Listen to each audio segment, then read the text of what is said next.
Michigan, for the life of them, cannot throw the ball more than maybe 50 to 75 yards a game as of, late. But they can run the ball a good deal.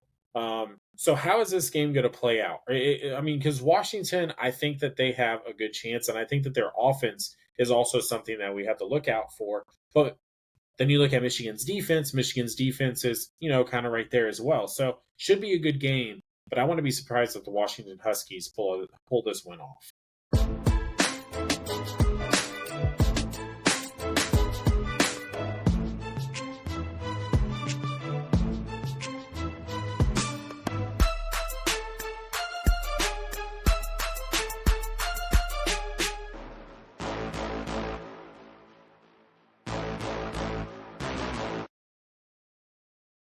Hello, everyone, and welcome to the Beardzone Sports Talk, where the only thing we're biased about around here are our beards. I got Scooter, I got Carlos with us today, and today we are going to be breaking down everything college football from the games that were. We had a lot of good games this past weekend, boys.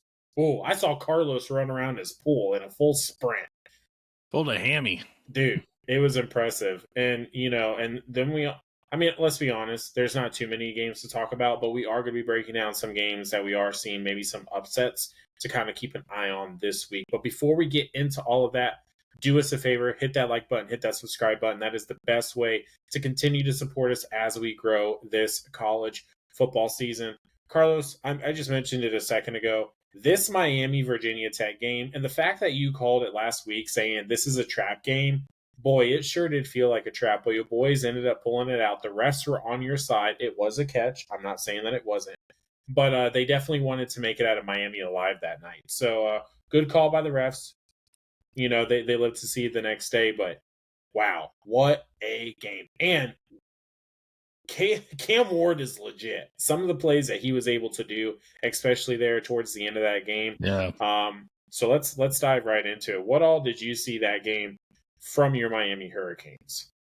I saw probably actually what I expected in the beginning, that sloppiness right off the bat where Cam fumbles, and I'm like, well, here it comes. And we were like, I'm literally like, here it comes. Mm-hmm. So I try not to panic on there, but really just saw Virginia Tech bring it, man. Like the two games they've won, the two games they lost, they didn't lose by much, only a couple points. So they've got a good football team. They'll cause problems for them. That quarterback he's a good runner, and that seems to give Miami problems this year. USF did it last week with their running quarterback, and now Virginia Tech with theirs. So that may not pose well for if they run up against an Alabama or something. But you're right, Cam Ward, man, that guy got it together, and that throw on fourth down where the receiver falls and he has the ability just to throw it. Hey, my receiver's on the ground. I'll throw it to him on the ground. And he makes that catch. That's literally saves the season. And then the crazy avoiding 2 sacks, basketball pass to the tight end, and he run like, man. And then, of course, at the end there. So the rule is that the receiver had it, and then when he hit, he juggled it. And because of the Miami player touched it and he was out of bounds, it automatically kills the play. So he ended up with it at the end, technically, but because when he hit the ground, it was wobbling and the Miami player touched it, and that player's out of bounds. The Miami player, the ball's dead. Didn't we see that with just the Chiefs and the Chargers this last week too? But so you also have to complete the catch when you're in the so end. It wasn't that he didn't. It's not the same as when you're. It's not the same as when you're in the field of play. You are in the end zone, and you have to complete the catch throughout the process of it. And the Miami defender touching the ball while he was out of bounds is a technicality, but he also juggled it, and part of his body was touching the back of the end zone. So, yeah, the technicalities, everyone's saying, oh, they need the money, and Miami is the only shot for the ACC to be relevant this year. Yeah, I got you. You're sad. Keep crying. Love the alligator tears. But, yeah. No call goes Miami way. I watched a guy go on a whole tirade about this, that Miami, and if it was reversed, Miami would have called a catch. They literally, if you go back and watch the 30 for 30, the NCAA created a slew of new rules because of the Hurricanes and the antics of that swagger the NCAA does not like Miami. They've been put on probation many times for what teams have done the same things. I mean, even the old Urban Meyer Gators were doing worse than what the Hurricanes were doing, and they survived without any sanctions, and Miami's been hit. So that whole, NCAA does not like Miami. They don't like what comes with the Hurricanes, and literally created rules to get them to stop. And at one time, try to make a plea for Miami to drop the football program back in the early 2000s. And it's so like that doesn't hold any water there. Now, Carlos, does this make you a little bit concerned going into Cal now this week because of what you saw? No, because if they don't go into Cal and put up, like, beat them by 20-25, I'll be surprised, because Florida State beat Cal. So Fair enough. California's got some holes in the games they've won are not good. They haven't beat anybody of relevance at all.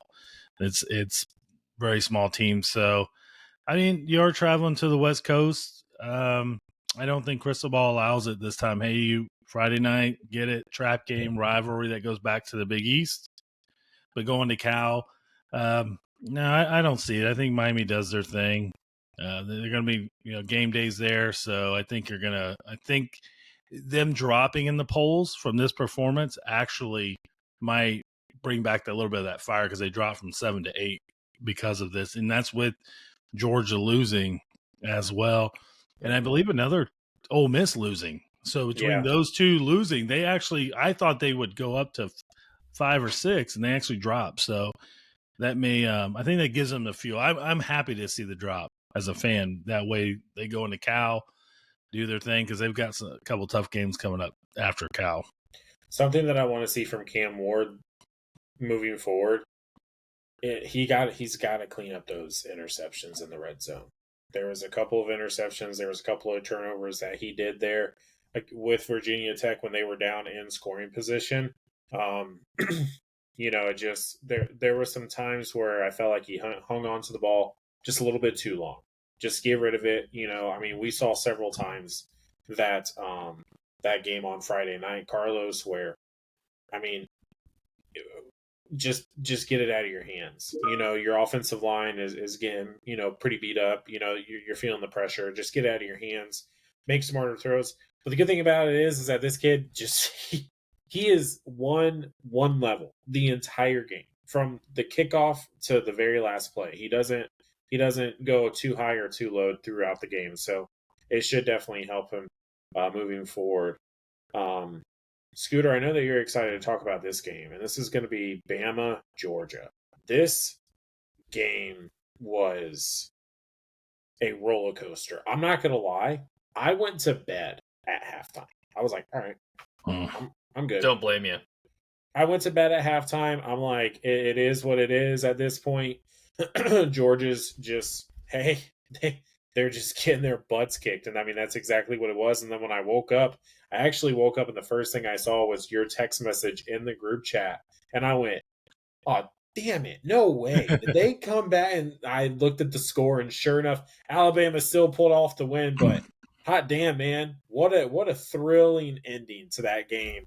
And did we see Alabama, even without Nick Saban, man, they're still rolling right now. Absolutely. The tide is rolling. I hate saying that.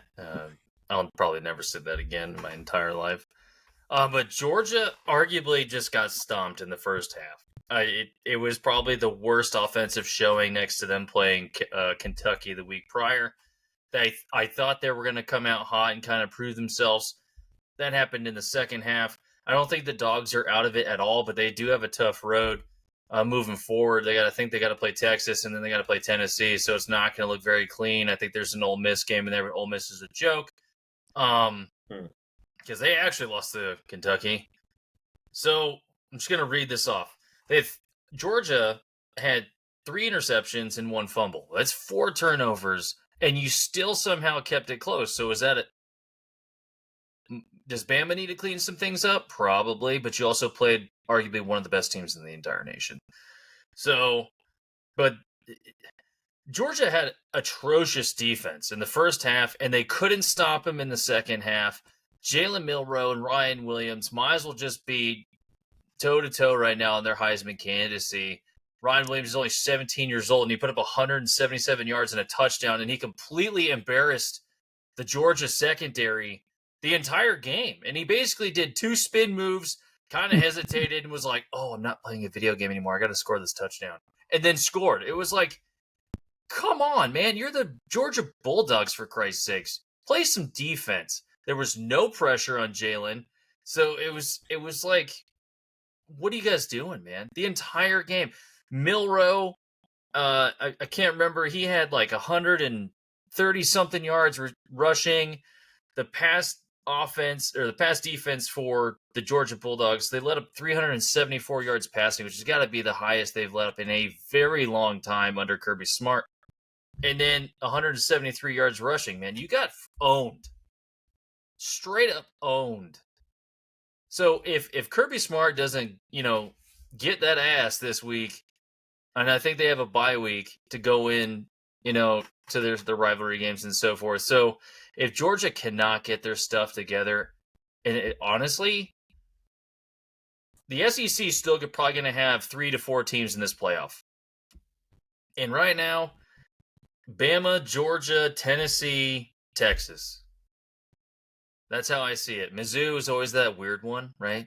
Or Ole Miss, depending on how they actually finish. But if Georgia loses 3 games, and that's quite possible, I'm not sure if they let them in the playoff. I don't think Kirby Smart loses 3 games. He has like the craziest win percentage right now outside of, I think actually the Bama head coach, DeBoer. So, like, I don't know how this is going to play out. The SEC is not upended by any means. Texas is definitely upsetting that feng shui they have going on. It's going to be rough because even Bama, I think, has to play Ole Miss, which is always a weird one. Auburn, which they lost to Oklahoma, but they showed some light. So it's just going to be very interesting moving forward. The Dogs have to get their crap together, though. Definitely. I think Alabama is looking really good right now. And, man, the fact that Williams was able to do what he did, and then I found out that he's 17 years old. I mean, this guy... Yeah, they only said it like 40 times in the game. He was asleep. I was asleep. It was like, 17-year-old Ryan Williams catches the ball. And I'm like, okay, you said that the first 30 times. Yeah. We got it. But, I mean, at the end of the day, he is only 17 years old, and this guy, he's playing at a high level in the SEC against very good defenses. This guy is going to be one to watch, especially going into the next level. Just to piggyback off of what you say, Milroe, he had 117 rushing yards and 2 touchdowns, and then threw for 374 and 2 touchdowns. He did have that 1 interception, but that offense was clicking on all cylinders. At halftime, Kirby Smart said that if you look at all those stats are early. If he doesn't get the big throw to Williams in the second half, I mean, he really didn't do much in the second half, but Kirby said that they showed him things that they'd never seen before, and it really threw them off. And then their halftime adjustments, they really shut Bama down. They only gave up 11 points, and they gave up the big play.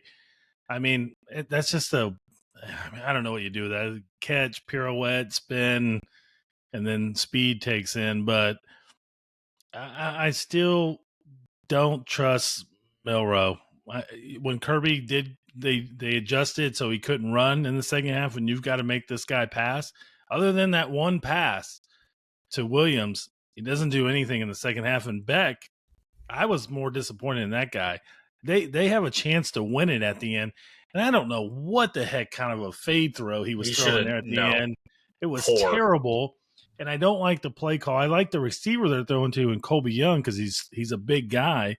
But, man, you've got time. Run the ball a little bit. Like, quit throwing that fade over there. And it just was a terrible pass. And the receiver is too far out already. So you can't even – the receiver can't even work to the pylon. So overall at the end there for Georgia – but, I mean, they had a chance, and that's the crazy part, that they could have won that game very easily.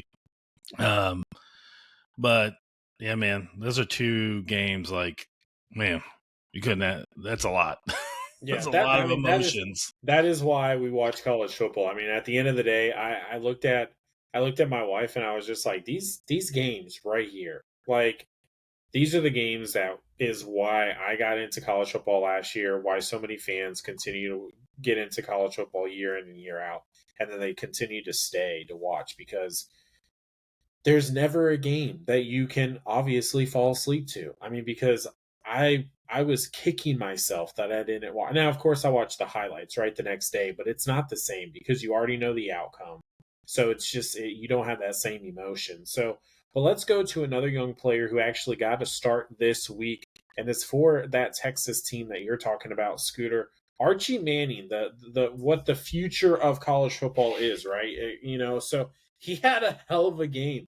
325 yards, 2 touchdowns, and then he added a rushing touchdown on top of that, taking the Texas Longhorns over Mississippi State 35-13. It's crazy to think that he's not going to be their quarterback. Because the only reason why he got this start is because Ewing is injured, correct? Yeah, Ewers is out, so and Yes. he's a stud. He is a stud. So Texas definitely has their guy, but Scooter, you're the quarterback guy. What did you see? Was there anything from Archie Manning's game this week, his first start as a college quarterback, that you saw that maybe you feel like he needs to tighten up a little bit, or was it just a clean game all around? I think it was pretty clean. He was 26 of 31 for those 325 yards. So I think what you have though is like an A+ team. You have that S caliber, whatever you want to rank them as, right? Texas is clearly one of the top teams, if not the top team right now. Keep in mind who they played though. But that O-line is spectacular. I don't care who you have back there. That O-line is fantastic. They have a great defense shutting guys down. Look what they did to Michigan in Michigan, right? I don't know if Archie is the true starter. You still got Ewers, right? He's fantastic. I don't know. If he wasn't injured, we'd be talking about him for the Heisman, hands down. Archie is definitely the way forward for Texas. He's probably going to end up being a high draft pick in the next probably 2 years or so because I think he has another year of eligibility for redshirting.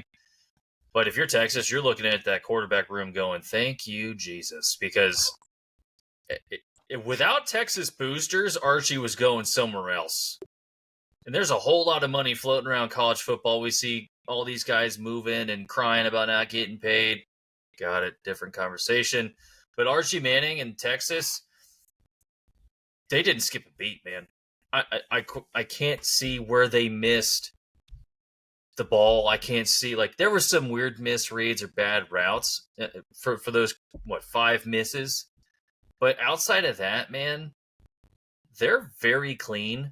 And regardless if it's Ewers or Manning, I could see Manning probably getting that like freshman fluster, right? When the extreme amount of pressure as we work towards the rest of the SEC this year, especially with Bama and Georgia. It's going to be interesting to see if he's still in the game, how he reacts to that speed at the line. Because it's a very clear difference as we see these top 10 teams that lose or they win, right? You watch Georgia do a complete 180 in the second half, and then Bama couldn't do anything for Georgia except for that pick, right? So you watch Texas defense, we thought Michigan's defense was going to be legit. Not really. And then you just Archie Manning, though, for a backup quarterback, you're just stealing the next, 3 years. Like, if you're the rest of the college football world right now, you're like, okay, we got to deal with another Texas for, 3 to 4 years now. This is going to suck. Like, could you imagine just being in the state of Texas or Oklahoma and just being like, God dang it, man. Like, because you're looking at Oklahoma right now because they haven't played yet, and you're like, oh, this is going to be a rough game. I think Texas, regardless if it's Ewers or Manning, I mean, they're both. I mean, if you look at how they play, Manning, I think, is more of the passer, and Ewers is still more of the runner. But it's almost you have the same guy. He's going to make a ton of money in college. Manning can just say he's got the pedigree, man. Like, I don't know if he can be bad. Like he's got the pedigree's there with Eli and Peyton.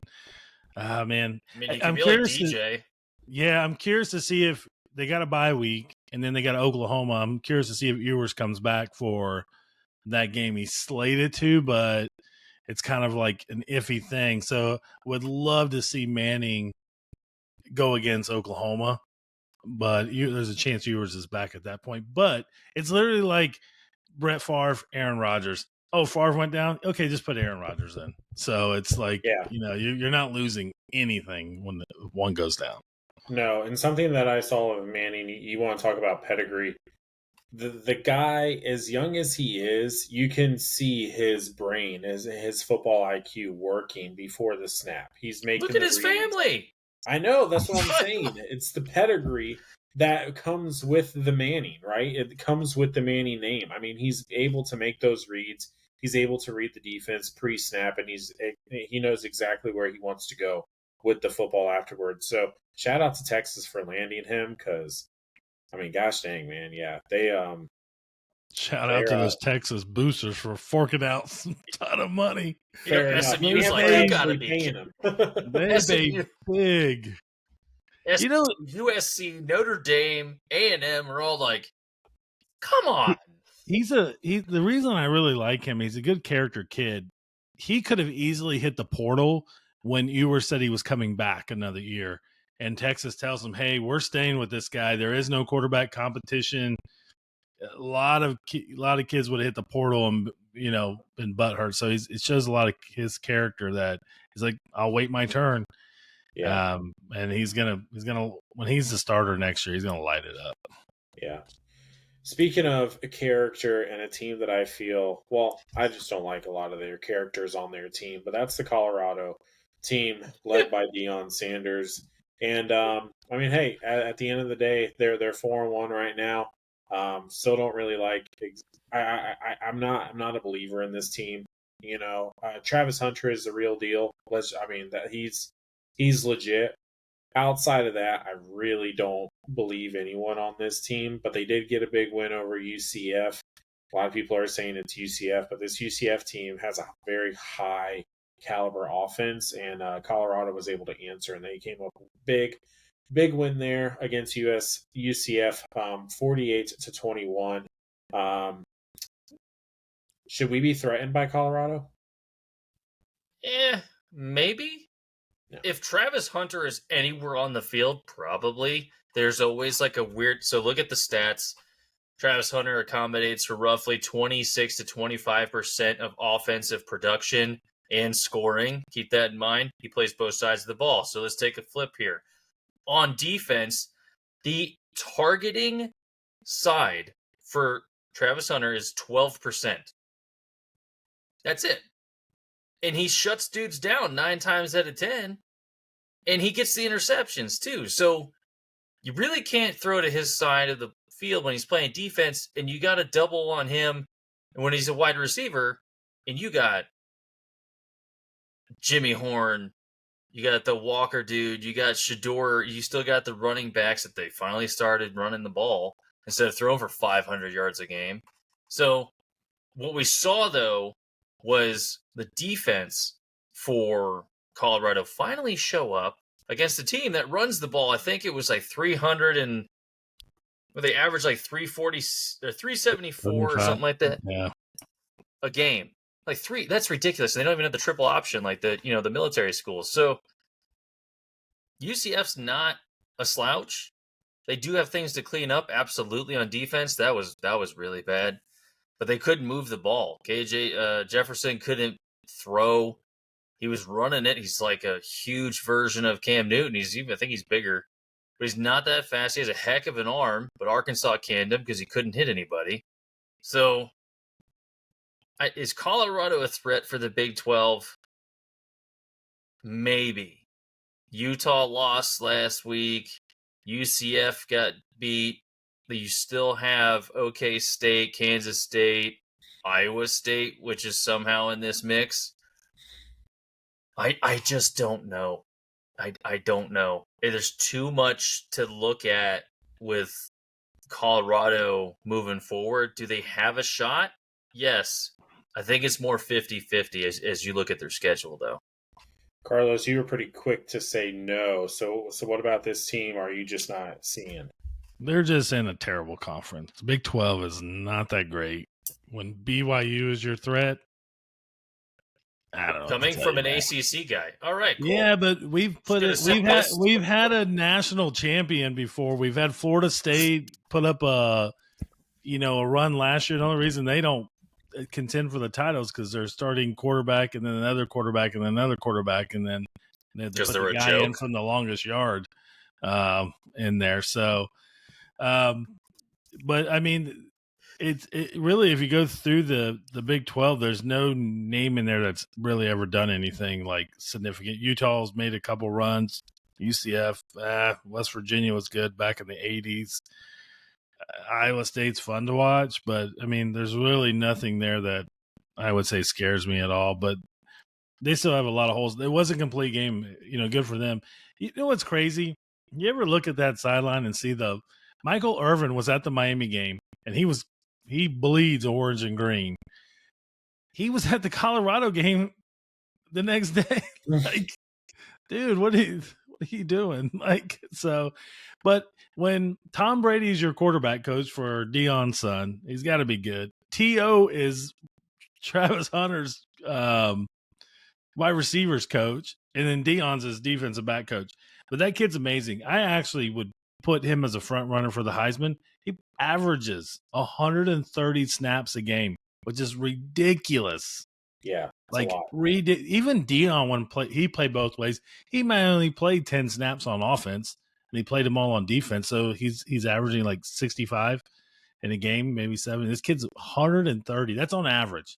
And the last game he only did 128, so he took a couple plays off. But to me, Travis Hunter is amazing, man. That guy, he's like, it's amazing what he can stay focused with all that crap that goes on up there between the celebrities. Cam Newton's there. He even snubbed Cam Newton, which I would too. That guy's a moron.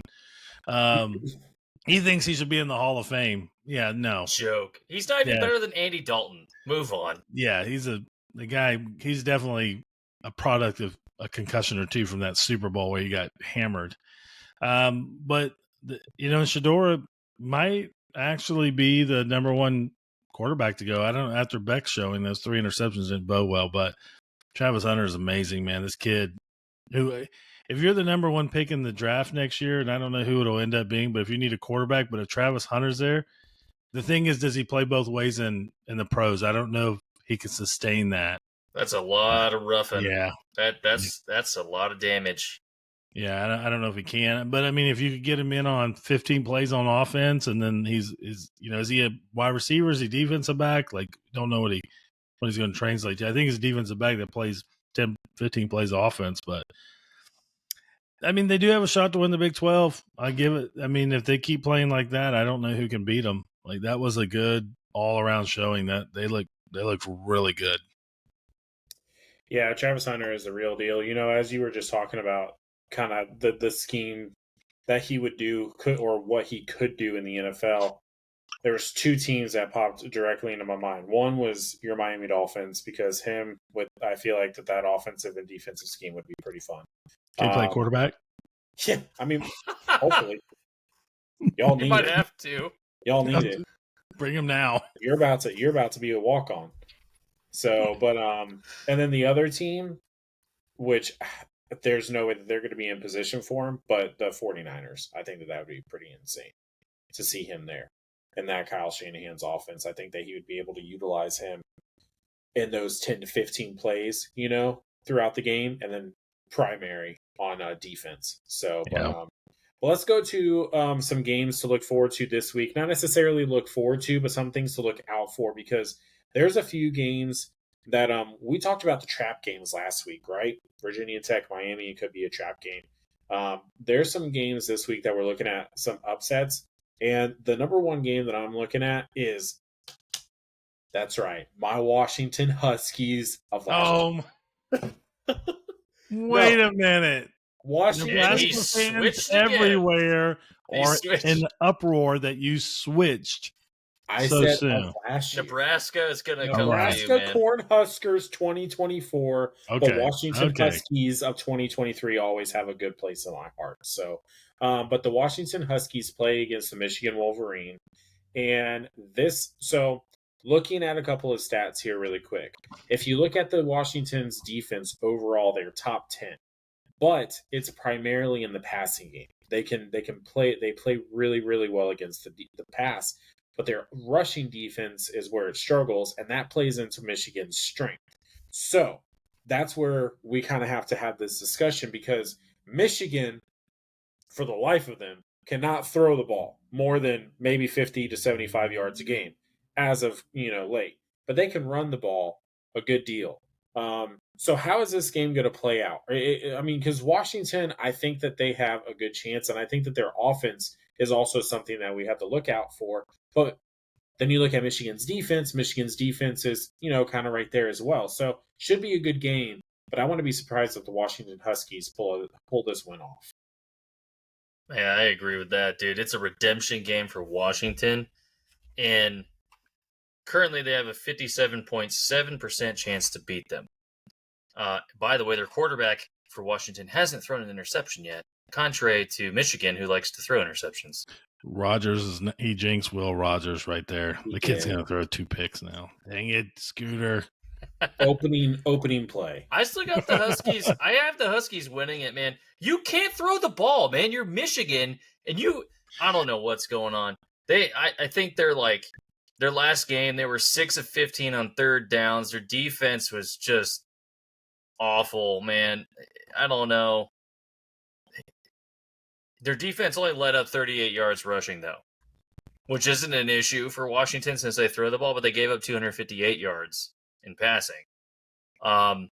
Michigan last game only threw for 86 yards, but they rushed for 155. Total yardage wise, you're not going to, dude, you can't put up like barely 250 yards of total offense and somehow squeak out wins week after week after week. That just doesn't happen in college football. If you're not putting up 300 plus in total yardage, you're going to get beat eventually or almost all the time. As we saw with the Georgia-Alabama game, they can put up, almost 1,000 yards collectively, and someone still came out losing.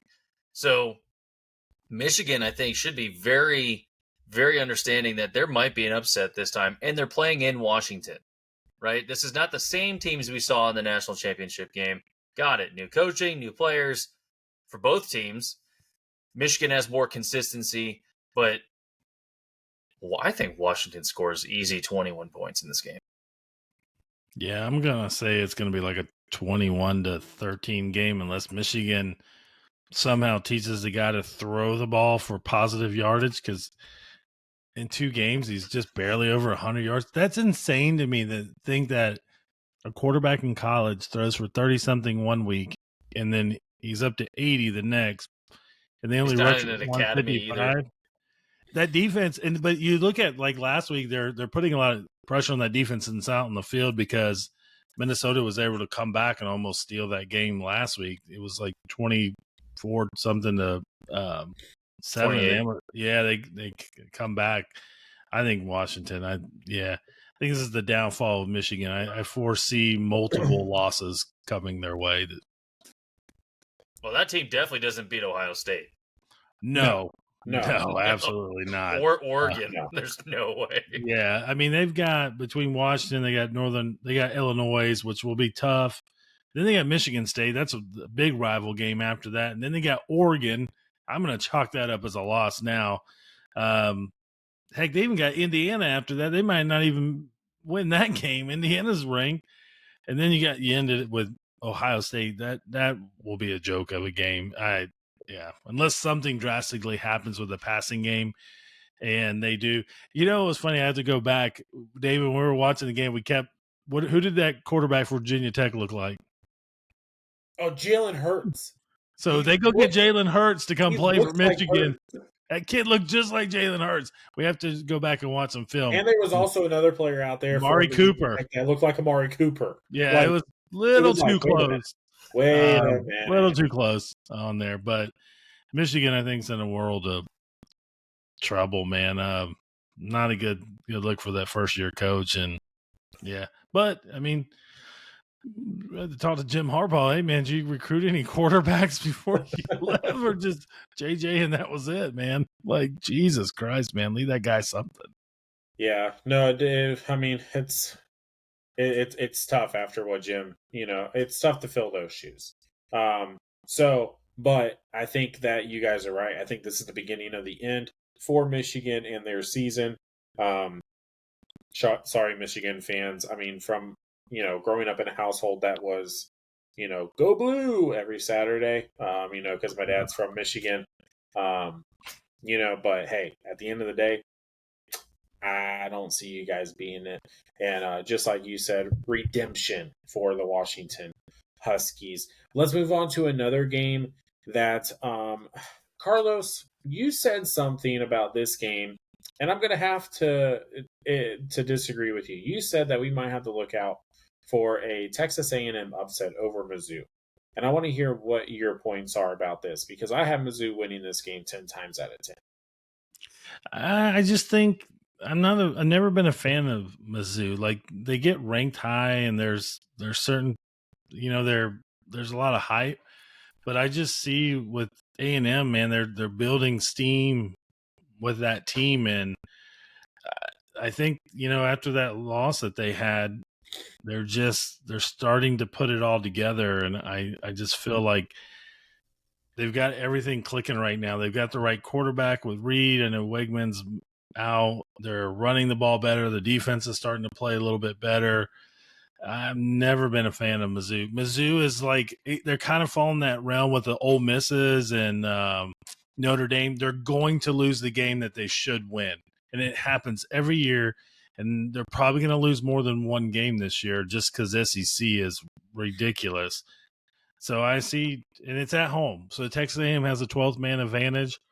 I just, my gut tells me that A&M's going to walk off with this one. I think it's a good game, but I see them winning this game. I feel like it's Missouri's time to have that Lane Kiffin, like, oh, we lost, or Notre Dame, we should have won that game, but we lost. So they have that moment every year. They just fall into that category of teams that, I don't know, they just lose focus. And this is a game they should win. It's not an easy game by any means, but they should win this game. But they're, if it's not that, they got Kentucky coming up, and Kentucky just seems to want to upset everybody they can. So, but I see Texas A&M. I think they've got a lot of momentum right now going. Yeah, I just really like Mizzou's defense though right now. Like this defense is top 3 this year. Overall, and I think you're right. I think it's going to be a good game. I think it's going to be a really low scoring game. I don't think both offenses, are complete, like, hey, we're going to put up, 30, 40 points like some of the more high-powered offenses that we see here in college football. I think it's going to be a defensive game, and I think at the end of the day, I think Mizzou's defense is just going to be too powerful for for Texas A&M. Well, I don't think they've been tested. Like, Mizzou hasn't played anybody that's like really good. They barely beat Vandy, and Vandy's always been the joke of the SEC. They have a great track team in Vandy. Go run track there. It's phenomenal. I mean, they did beat BC. That's Barely. a tough game. Barely. They squeaked by. They beat Buffalo. I didn't know they had a college football team, and then Murray State, but A&M had a big win last week. Arkansas is a good football team, and then they beat Arkansas on there. So they've beaten some good teams, the Gators, but that's when Lagway got in, so they're a lot better. But I just feel like they haven't had that test, and they're going to get it because Texas A&M's defense isn't bad by any means. So I just feel like I get it. It's going to be a defensive play. I don't think it's a high scoring game at all. But I just see, and I think A&M's going to do it. You want to put some money on it? Cigar? Ooh. Well, before you do that, well, let me go on. Let me enlighten y'all here. Mizzou is very heavy on the RPO, right? And they're a little bit more vertical in the passing game, but they still rely heavily on that RPO, specifically with the dive play with the spread, right? And you look at Texas A&M. Again, dual threat guy with Reed, and you have Moss. Moss is an incredibly good running back, and he is the grinded out back for A&M. You watch any of his tape, he's going to hammer Mizzou. Again, RPO versus RPO. What we saw with Texas A&M and Arkansas was Texas A&M came to play. and they keyed on everything that Arkansas was doing. It was almost like watching the same team play itself. Almost the same way as we watched UCF and Colorado. Colorado came to play. A&M came to play against Arkansas. They're going to come to play, especially at home with the 12th man. Dude, Kyle Field is ridiculous. It was a different breed of human being with the Johnny Manziel area, and you're going to see it again, I think, with the culture that's being built in A&M right now. The new head coach, they have momentum, dude. The Aggies have a crazy, weird way of building momentum early in the season, and then they get the Aggie choke. It's just how it is. They're like, we're undefeated, and then it's like, you lost to Tulane by like 45 points. Got it. But you beat Alabama, who was number 2 the week prior. So I think if you're looking at the Mizzou team, I think Carlos got it. They're very similar to the Lane Kiffin and Ole Miss, right? They are going to lose a game they're supposed to win. And then you got to play Kentucky next week, who, you hit it on the head. They're just going to upset somebody or everybody. Who knows? But I don't think Mizzou has the consistency on offense to match what A&M is building. Defensively, I'd have to give the pressure, the QB pressure on the front 4, front 7, whatever, to A&M. If you watch some of the Arkansas game, they were getting after those dudes. If you watch Mizzou, they kind of messed up against the similar type offense with Boston College. And dude, you barely beat Vandy. Like, that is the biggest slap in the face in the SEC. Like, I understand it's a D1 school, but it's Vandy in the SEC. It's kind of like, hey, we have you guys here for academic reasons in like baseball and track. But thank you for playing football. I forgot about their baseball team. It's good too. Yeah, it's very good. But I don't know, man. I don't. Mizzou, I take A&M. Based on what I've seen so far, I take A&M at home. Of course, though, they can totally choke in the fourth quarter and give up like 45 points. But I don't see that happening with the way they're playing right now. Go Aggies.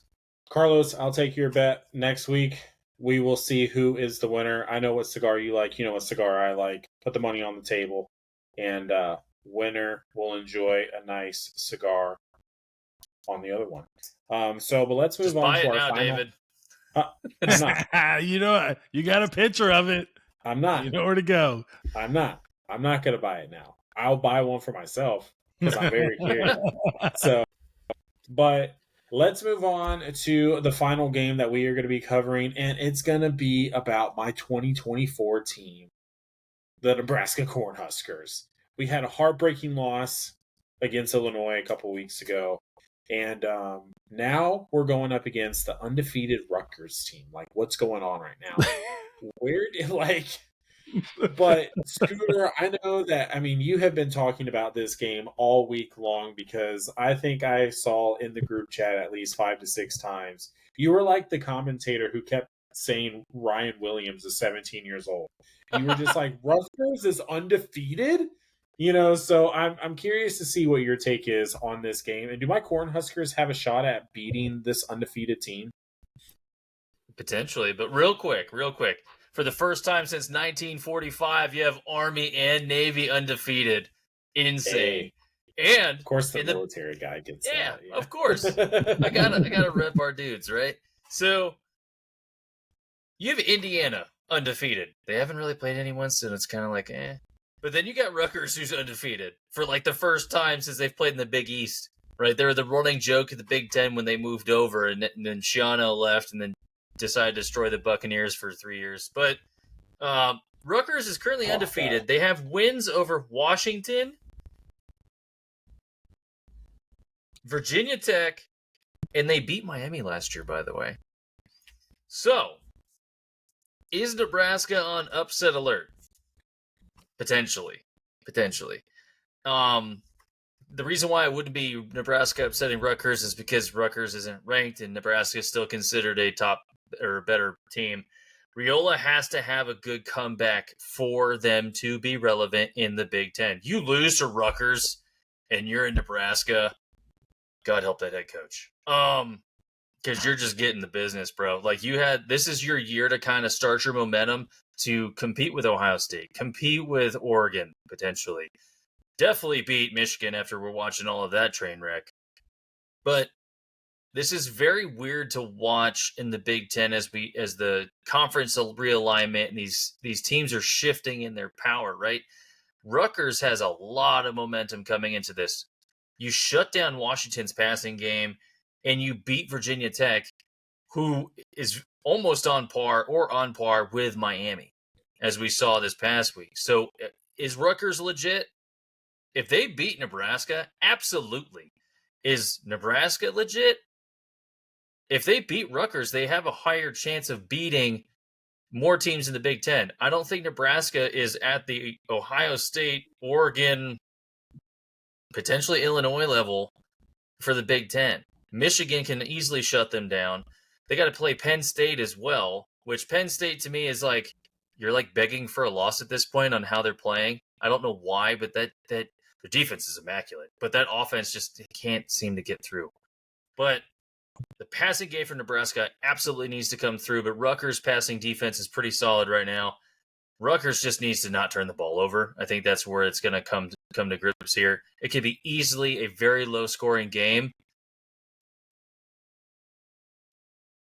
Being a Bulls fan and losing to Rutgers in the Big East, I'll take Nebraska, though. Let's go. Just because I just have this I didn't know weird who you were disdain, choosing, man. I'm so excited right now. I'm just gonna go with it quick. I'm dropping the mic. Mic drop. Mic drop. I'm gonna go with again. He's choking already. Hey, I'm man, gonna go with this- Rutgers. I gotta go with Schiano. He's an ex-Hurricane. The guy can coach defense. He was Miami's DC Just not in the back in the pros. day. No, in the pros, he's a definitely college coach. This guy's got a good defense up there, and he knows how to scheme. He knows you got a young kid back there for Nebraska. He's gonna give him some looks he hasn't seen before, and Schiano's a good coach. He's gonna make this kid make some decisions that he may not be ready for. I mean, even though Ray Liotta's the guy's thrown for over 1,200 yards already, so he's a good quarterback. I just think Schiano, man, it's I don't know. Nebraska is the favorite, but I'm going to go with the underdog. I got to go with my man from the Hurricanes, man. I cannot go against the Schiano, man. He's green and orange at the end of the day, so I got to go with them. Sorry. Well, he was Yeah, red well, pewter. I hate Schiano as a Bucks fan, so I could care less about what his background is, because I know what his background is with Tampa, my team, and it was horrible. So, Greg Schiano or Raheem Morris? Neither. Raheem, 10 times out of Pull 10. Monty Kiffin out of the grave. Jeez. Gosh. I would take Raheem Morris over Greg Schiano 10 times out of 10. I cannot. That guy was an absolute joke when he was here. Not to say that Raheem wasn't, but Schiano was, just brutal, man. Absolutely brutal. So, before we move on, too, real quick, we got to give a shout out to the Duke Blue Devils, bro. 5-0. Does it Manny has got that team? I don't know what he's doing over there. That running back, dude. Oh my god. Yeah, they are lights out, and there's a good chance they're about to be 6-0. They got Georgia Tech, but Manny is another Miami guy. I thought when he went to Duke, he was going to fall flat on his face and be and just go back to somewhere and be in a DC. But man, he's got those Blue Devils playing well. shout out Blue Devils. Congratulations on winning some games finally. So, Riley Leonard should have stayed there. Yes. Instead of going to Notre Dame, he'd have a better record. maybe. Them Cornhuskers, for sure. though.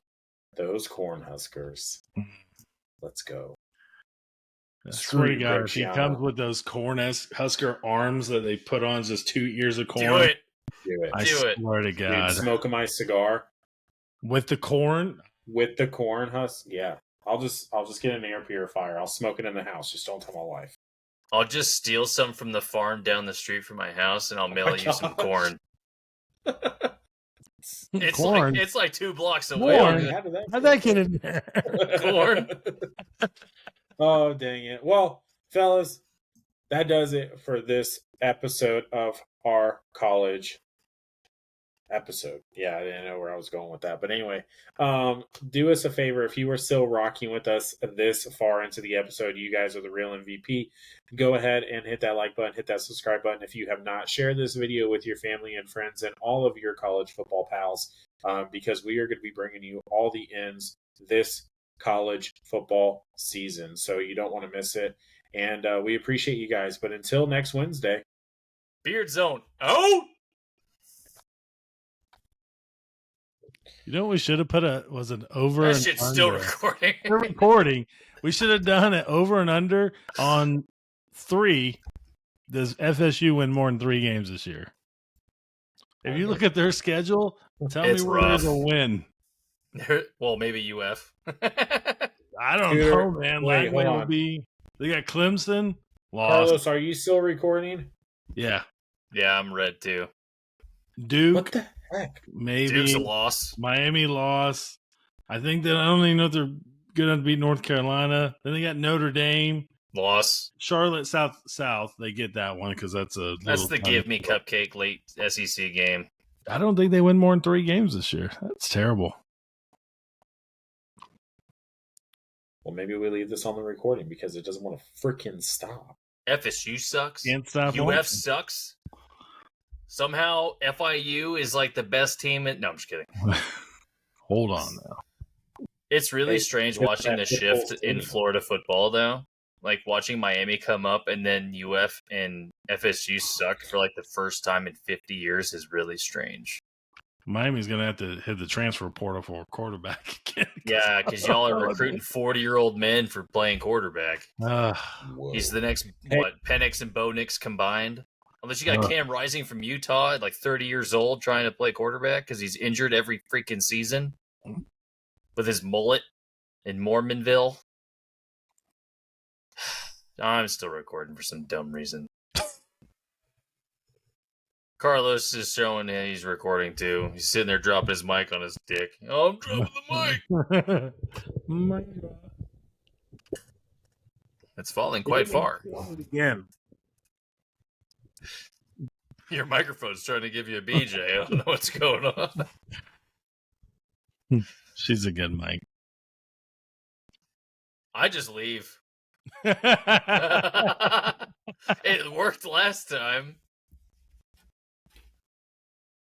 It says it's 99% uploading, but yours is not red on my end, though. Oh. So you just You want us said to you were leave? done already. Gosh. We can just leave. If we leave, then it should stop. That's what she said. Bye.